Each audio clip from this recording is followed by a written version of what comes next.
And this morning we're going to open up with John chapter 4, and we're going to walk through a fairly large portion of Scripture this morning, verses 1 through 42. And I tell you up front, it is perhaps one of the most beautiful conversations that you will find in all of Scripture. And I must tell you, honestly, we could do an entire series. We could spend 3 months on this conversation between Jesus and the woman at the well. But I'm going to do my best this morning to walk you through the main driving, eternal, timeless truths of this passage. And my prayer is that you'll go back and in your quiet times, you'll spend literally hours, days, maybe weeks with the Lord in this passage. This morning, we can't do more than hit the treetops.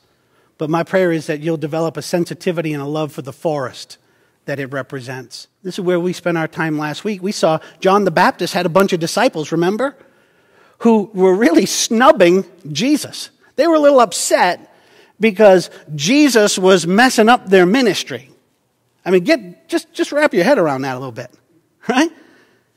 They couldn't see Jesus through John. They were so caught up in their church, they missed their Christ. And we noted, it's a very dangerous place for those who are comfortable in church but are not committed to Christ.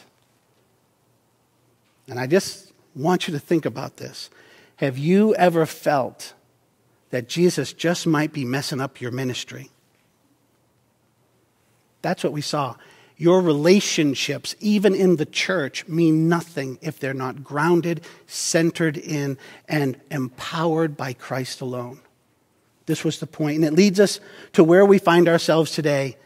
We've seen the theological, we've seen the Christological, we've seen the evangelical, we've seen the supernatural, we've seen the confrontational, we've seen the universal and the relational, and today we will embrace the merciful.